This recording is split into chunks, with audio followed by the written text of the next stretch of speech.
So how early is too early to start all-star campaigns? That and a whole lot more coming up next on the Setup Man postgame show.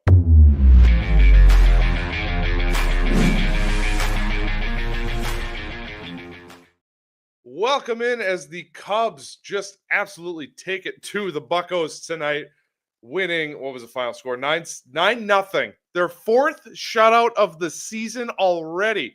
For as much as we complain about this pitching, another shutout. But before we get into all that, welcome into the postgame show. My name is Alex, alongside the podfather himself, Kyle Stanley. And before we get into all the fun Cubs stuff, we have some announcements here, some in-house keeping. So you may see at the bottom of our screen here, you see Cubs win, Diamond Notes, tomorrow preview. What happened to the third bullet?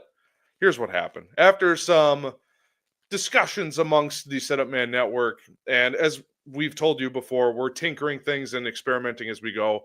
What we've come to decide is that we want to give you, the fans, the max value in it. Listen, we're time restricted.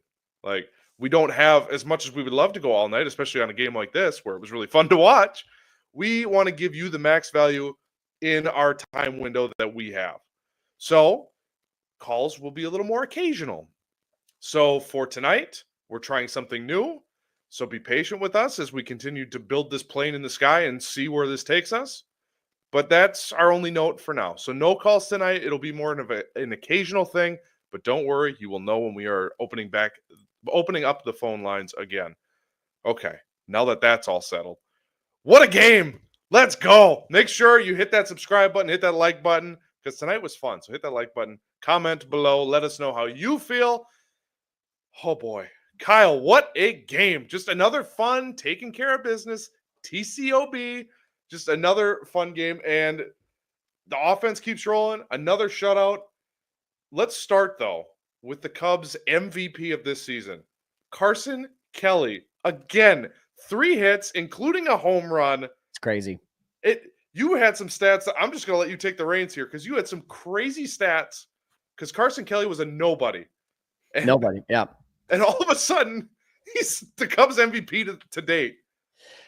First of all, some of you probably were watching me being like, why is he like talking to himself over there? I didn't realize I was on mute. I was over here like making sound effects and going yelling, and you guys could hear me. I just looked down. I'm like, oh, look, the mute button's on. So, yeah, I mean, listen, where did this guy come from? I got the baseball reference numbers up right now. It's nothing exciting up until you get to 2025. The best year this guy ever had, the only year he ever had over a 754 OPS was in 2019. Then in 2021, that 754 OPS, most home runs he's ever hit in a season, 18. He looks like he's going to potentially surpass Kyle Tucker in less number of games, which is just wild. Good stat today on the recap show with David Kaplan and Gordon Whitmire. Only 2 players in the MLB have more home runs than they have strikeouts, and one of them is Kyle Tucker. The other one is Carson Kelly. I do wonder if Kyle Tucker's is still that way. It might have been from the weekend, but either way, just really fun watching this guy. And then when you look over at his baseball savant stuff, on the right is obviously 2025. On the left is 2024. 2024 is pretty much indicative of what Carson Kelly did most of his career. Doesn't strike out a lot, doesn't chase a lot, he walks a pretty average amount, but like none of the metrics in terms of contact are going to shock you or blow you away. Yet everything this year, it's not qualified because he's not in enough games, but everything is like almost in the 90th to 100th percentile. And, you know, we've seen Marquis talk about it. We've seen them do the Barry Bonds comparisons. And so I just got to ask you, Alex, like, and then I got one more stat for you, but I got to ask you at this point, are we looking at a new version of Carson Kelly, or are we just looking at the biggest heater of his life? It might be a bit of both, but this also was a guy who was a top prospect and was highly regarded throughout baseball when he came up. And it just never really clicked. And now, for whatever reason, maybe it's because he's home, because Chicago is his home area. Maybe it's if He you was a look Cubs at fan. he was a Cubs fan. I would imagine that pumps you up a little bit more. And your graph showed even his bat speed is up. All the hard hit, all the metrics you want off the bat are way up. His chase rate is still about the same. So it's curious. The curious case of Carson Kelly. Is this for real? Because what's the word I'm looking for?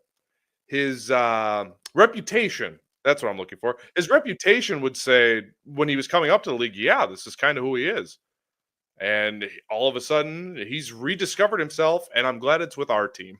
I am too. And this is the stat that blew me away. So in all the seasons that he's hit 7 or more home runs, because tonight he hit his 7th home run, in all those seasons, I tried to look up what was the quickest he's ever gotten to 7 home runs. It was obviously this year. I think we all pretty much guessed that. 16 games to get to 7 home runs. The closest outside of that was in 2021, where he ended up with 13 home runs total. He did it in 38 games. It took him 22 more games to hit 7 home runs. He did it 22 games faster than any other time in his career. I mean, that's crazy. And then I went down a rabbit hole. And by the way, this is definitely Seiya Suzuki's quickest to 7 home runs as well, 26 games. Last year was the quickest at 38. PCA's hitting home runs. Carson Kelly, Michael Busch, Kyle Tucker, we expected. Seiya Suzuki, you know, he's hot and cold. Dansby Swanson with his 5th tonight. I mean, it's fun, man. It's fun right now to watch a team slug. And I 100% buy into it being Kyle Tucker. It's just a domino effect. Yeah. And we'll get to Kyle Tucker in a second. I'm not quite done with this game, but trust me, that was the news du jour. We'll get to it. But yeah, and right now he's batting 370. I imagine that regresses by a bit. So at some point, maybe he cools off. But even if your backup co-starter, however you want to label him, is still hitting – say 280 with 18 plus homers, like that's totally realistic for the season the start he's gotten off to maintain those numbers. Absolutely. And I didn't even have PCA on my outline because it's just another day. PCA continues to be awesome. And I don't know how we do it, Kyle, but to test our audience, whenever they open the All-Star voting, we need to start a campaign to get him to be the All-Star starter. I don't know if we have to band together with the other Cubs podcast. I don't know what we got to do, but Cubs Nation should want that guy in the All-Star game for sure. Even Carson Kelly at this point, he should be the All-Star starter in the National League, which is wild. Yeah. But former All-Star, last year's Cubs All-Star, I want to make sure we get to him before we move on to the news of the day. Shota Imanaga, he left with, thank Jesus, just cramps. The way he was grabbing his hammy, and maybe just because the NFL draft was this past weekend, the non-contact knee injury scared me. I'm like, oh, God, please, no, I can't handle it. Don't worry, everybody. Take a breath. It's just cramps, they say. So he's all good. But he did go 5 innings, shutout, only gave up 6 hits, 1 walk, 3 Ks. And the 1 walk was BS. It was a strike called the ball. That was one of the worst home plate umpires I've seen in a long time. Yeah. And thank God it didn't matter because he was squeezing everybody. Us, the Pirates had a couple too. It was just a horrendous zone. But yeah, Shota Imanaga. I mean, you have a graphic here if you want to pull that up for the fine people. Yeah, but before I do, I mean, you know, I had my concerns about Shota in his last few starts, not just because he was getting hit around. But even in that Padres game where it was arguably from a result standpoint, the best start in his Major League Baseball career because he went past 7 innings. Even then, I was like, man, he just doesn't look like he's feeling it. It looks like he's trying to find it. It looks like he's like improvising mid-game. And tonight, it was like, no, I got a plan. I'm going in there and I'm going to hit my spots and my pitches are going to be sharp. And to me, even though he only went 5 innings, even though his pitch count was relatively high when he came out from those 5 innings plus pitch, I think most of that had to do with the fact that a lot of pitches didn't go his way from the home plate umpire, and it could have probably cut about 12 to 15 pitches down from what he ended up throwing. At least. You love Baseball Savant, and this just showed it to me. When Shota is at his best, the red fills up the middle of the zone and up, and the teal, which is that splitter, is filling up the bottom of the zone or below. And that's exactly what he did. He made a couple mistakes. You can see a couple teal pitches right there in the middle of the zone, but one of them was actually inside. I believe that was the strikeout to O'Neal Cruz. Might have been a different pitch, but that's what I think it was. And then a couple fastballs a little bit below the belt, which is that's kind of where he does get in trouble. It's not when it's high, it's when it's a little bit below the belt. And yeah, from like a command standpoint of one walk, great. That's not what I'm talking about with command. I'm talking about hitting your spots, hitting the corners, and then the stuff being sharp. The splitter was getting the swing and miss. The fastball was getting the swing and miss. The weak contact as well. He did give up 7 hard hit balls, but that's kind of going to be a Shota outing. He's going to give up hard hits, and you're going to just have to hope that a lot of those end up hitting a fielder. And he did the job tonight, man. It was really fun to watch. And then on the other side, the Cubs bats not striking out a single time, first time since 2013. That was really cool. So there's just so much to be excited about. But the most excited, like you said, is him throwing this gem, and then it's just cramps. As long as it's just cramps, we're good. No kidding. We all panicked. Our group chat was going off like, oh God, we're screwed. We need to make a trade. And then all of a sudden, just cramps. Everyone breathe. We're fine. The only critique I would have on Shota Imanaga so far this season would be his strikeout numbers seem to have dipped. Yep. Could that be a product of him just being in the league? Teams have adjusted. Could be. I would like to see a little more swing and miss. Only 3 strikeouts tonight. But that's very nitpicky because he was awesome outside of that. Speaking one other note about him is the velo was back up again tonight. Good catch. The last few starts, the average has been around 90.5. Tonight it was 91.7, which is more on par to where he was last year. So that was also like, okay, cool. We're not dealing with the Justin Steele situation where he's 2 or 3 miles an hour down and something a little deeper is going on. I didn't think that was the case with Shota, but you just started to wonder after a few starts in a row there. Well, and then obviously my first thought, funny you mentioned that, is when he was grabbing his hamstring, like, oh, has this been a lingering thing? And he's just been toughing it out. But no, that wasn't the case. And the velo is back up. So all good there. Speaking of good, moving on to our diamond notes. Cade Horton, awesome. He pitched again tonight, went 6 innings, only gave up 1 earned run that happened to be a solo shot home run. 3 hits, 5 Ks, 1 walk. That's the key number. 1 walk. 77 pitches, 6 innings, so efficient. The walk rate hopefully comes down a little bit. And if he keeps pitching like this, Kyle, I don't know that you can keep him down there much longer. He's got a 1.17 ERA now on the season after tonight. Yeah, I mean, the luxury, like you and I were talking about before we went live, is just what we've got up on our screen now, and that is more off days every single week, aside from this week, in the month of May, just like they had in April. Which, by the way, side note, is a really good benefit of going and getting 2 games out of the way over in Japan, because it seems like this is the first time I can remember that a team has had this many consistent off days to start a season. And I think a lot of that has to do with getting 2 games out of the way.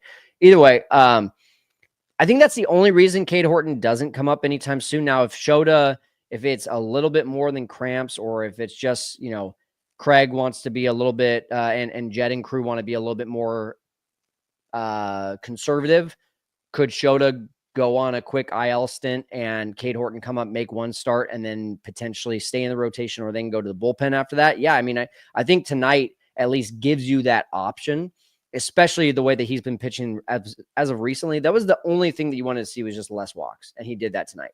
1 walk, only home run, or only run was on a solo home run. I think he's more than ready. Yeah. Also more than ready is Moises Ballesteros, but where do you put him in the lineup? That's a different conversation. But I'm really excited to see Cade Horton. I still think it's June. Yeah, I would say end of this month, June, is probably the timeline I would expect at this point, unless there is another injury, because then, yeah.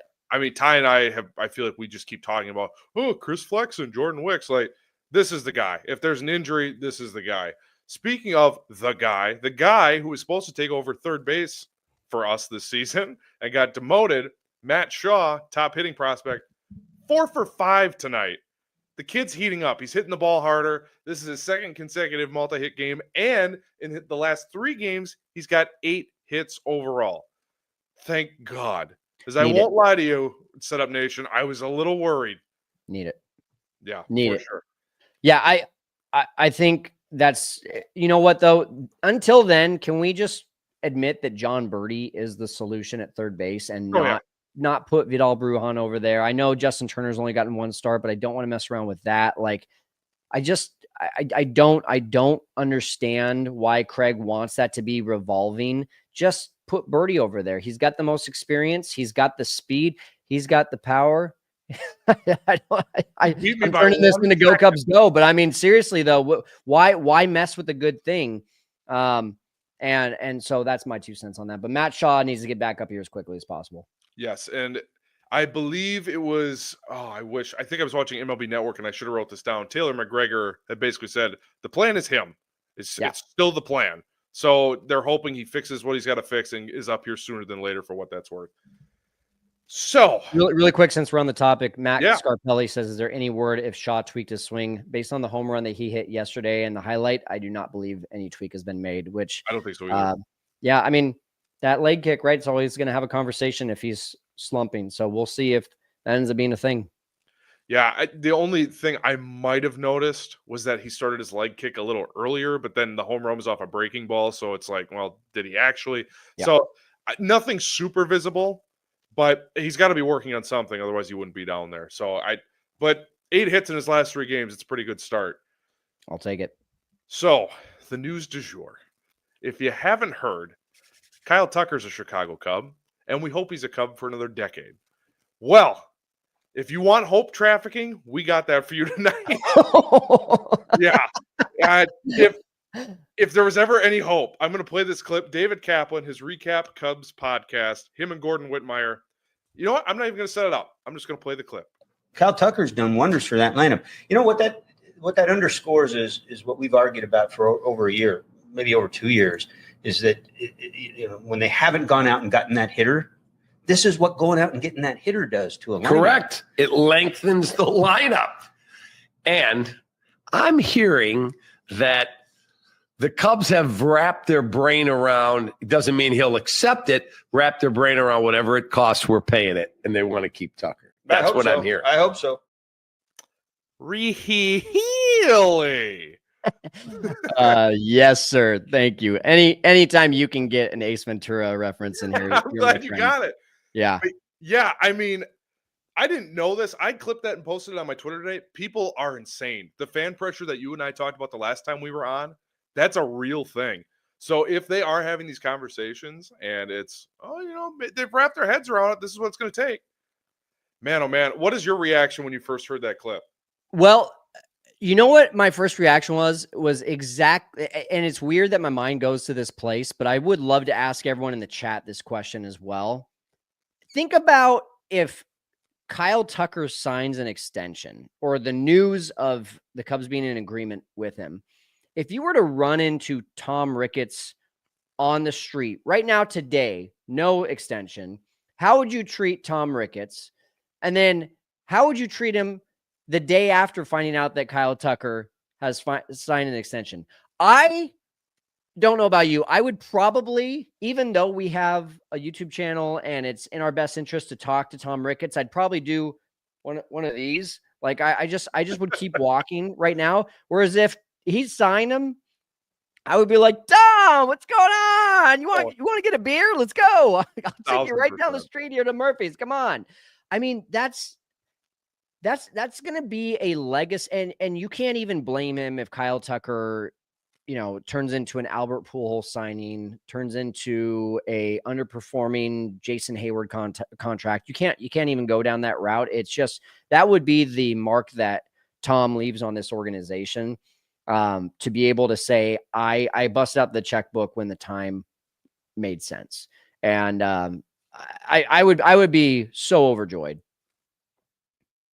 Bless you. You're good. Just a cough, just that lingering spring cough. No, I'm with you, because right now I probably would still be respectful of Tom, because again, he did win us a World Series. People forget in 2016 the Cubs won the World Series. Just want to make sure everyone remembers that. But yeah, for him it would be a total 180 of the current narrative that's out there. So he signed Dansby Swanson. As much as I love Dansby, offensively it hasn't worked out. Defensively, he's been elite. But we're not having that conversation right now. Kyle Tucker is elite in several different things. Has not had a quote-unquote bad season. Even in half a season last year, he was amazing. MVP candidate before he got hurt. You need someone like this in your building, not just for a year, like the Yankees with Soto. Soto left, guess what? They got Aaron Judge. They got Cody Bellinger. They have all these dudes. It doesn't matter. For us, if Kyle Tucker leaves, you're going to rely on the young guys? And that's not going to help your narrative. And we talked about this last time you and I were on. At some point, these owners hear this stuff, and it drives them insane when you label them as cheap in this case. So if this is a true report, and who knows, rumors, why would they leak it? You can get into all the semantics about that. But if this is true, there's also been a lot of evidence to point that, yeah, this might be true. Mike Deportes has reported that they were in talks. There's enough smoke here that gets my hope up. So, Kyle, my question for you, scale of 1 to 10. Where was your confidence meter? Where is it today? My confidence meter, I would say when we traded for him, was high. And then about a week later, and since that week later, it was probably about a 2 or 3 out of 10 that we would be signing an extension. There was still some glimmer of hope. Right now, I would say it's a 6.5, a 7. Ooh, like that high. And I would say when Mike had tweeted that, it was like, okay, it jumped to like maybe a 5, but I don't know how well connected he is. I know he called the Vlad stuff. I know he called a few other things, but when Cap says it, he is the king of sports talk radio, essentially, in Chicago, has been for many, many years. I guess there's maybe other guys out there doing just as well as him, but I'm just saying he's been doing it for a while in Chicago. So he has connections. When he has Tom Ricketts and Jed Hoyer in 1 week coming into his studio and interviewing them, he's connected. So I feel pretty good. What about you? I think even as of after the Mike Deportes, I was still like a 1 or a 2, because a lot of the Twitter comments that were under that post that I clipped today were, I'll believe it when I see it. They're cheap. They don't, just the same rhetoric that we always hear, just that poison well that is known as Twitter or X. But after today, I trust Cap, man. I know a lot of people say, well, none of his predictions come true. He's connected. He worked for the Cubs for years. He's been plugged in. He works for ESPN 1000. Like, he's got sources. This isn't just coming from nowhere. If it's coming from him, it's got to be coming from somewhere. Again, you can have why would the Cubs leak that? Why would they? Sure. But if Cap hears something and reports it, he's not just saying that. Yeah. He reported last spring. They were like, oh, well, there's talks they're talking about a Class A deal, which we'll never know. But yeah, that made sense. And so this doesn't come from nowhere, which brings my hope up. I would say like a 5. I'm ready to be hurt, because if they sign him tomorrow, there will be a jersey on a UPS truck somewhere, and I will be all in.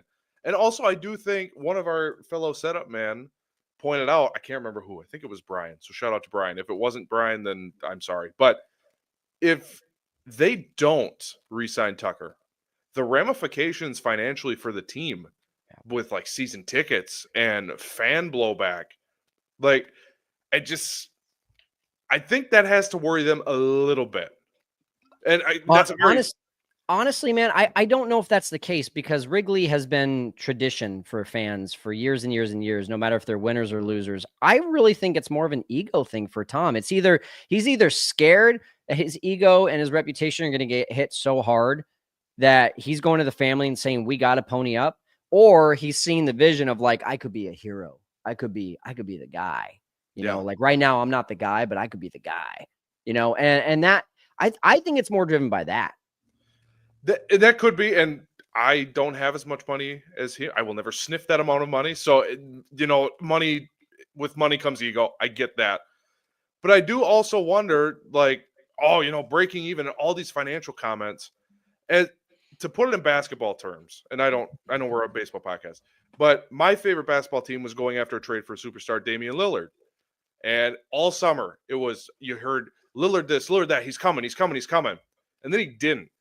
And I can speak from my experience, it turned me off not only of the sport, but my favorite team that I've loved for years is like, oh, well, they're not serious then. That's kind of, I'm getting deja vu there. It's like, okay, we can get them, all these reports, there's smoke building, great. But if it doesn't happen, I will say, this is the team I bleed for. I'll be taken out of next season a little bit. I still don't, I mean, I hear you. My like it's in my blood. It's Oh yeah.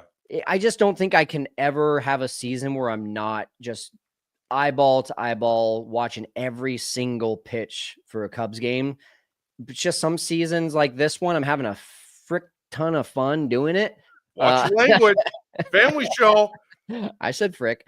And then, you know, 2022, I'm just like, oh yeah, let's go to your mother-in-law's thing, or let's go to my mother-in-law's thing on a Sunday. Who cares? We don't have to watch the entire Cubs game, right? You know, because it's 2022. You know, I bleed Cubs.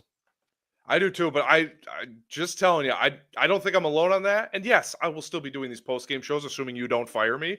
And yes, I'll still be watching the highlights and stuff. I just don't know, unless they replace it with something. I don't know how excited it's going to be when the main attraction is gone. You go to the circus for the elephants and the elephants aren't there. Well, then why are you going to the circus? That kind of thing. Yeah. I don't know if that made any sense. It does. Okay, good. All right. So let's finish up the show with a preview of tomorrow's matchup. So tomorrow, another 5:40 Central start. Matthew Boyd against, and this name's going to take me a minute, Carmen Majinski. Yeah. In rehearsal, folks, I said that about 6 times because it's a weird spelling. But Carmen Majinski, Matthew Boyd comes in with a 2-2 record, 2.54 ERA. Majinski comes in with a 1-3 record, a 6.95 ERA in only 22 innings pitched. The interesting fact, Matt Boyd in his career against the Pittsburgh Pirates is 0-3 in 5 games, 25 1/3 innings, a 7.11 ERA, 21 earned runs given up in 25 innings. Not great. Majinski hasn't really pitched a lot, only has 108 innings in the big leagues. He's no record, 0-0 in 5 games, only 7 1/3, 2.45 ERA. So very small sample on Majinski, but this season has really struggled. Matthew Boyd in his career struggled against Pittsburgh, but he's off to a great start. So it's an old-fashioned something's got to give game. I think he's going to be fine. I mean, he's coming off of his roughest start, arguably, of his season last time against the Dodgers, who was facing for the second time, gave up 10 hits, walked 1 batter, so it wasn't terrible, but gave up 6 runs and only 3 of them were earned. But I mean, Boyd has been really good this year, and the Pirates are just not good, and they're not very good hitters. And you saw the graphic potentially tonight in terms of against lefties. This year, the Pirates are definitely not good against lefties. So I say throw the book out on how he's done against the Pirates. I think he's going to be fine tomorrow. And I believe you. And also, I do think this is going to be kind of a kitchen sink game because Thursday is that godforsaken Paul Skeens that we can't seem to escape.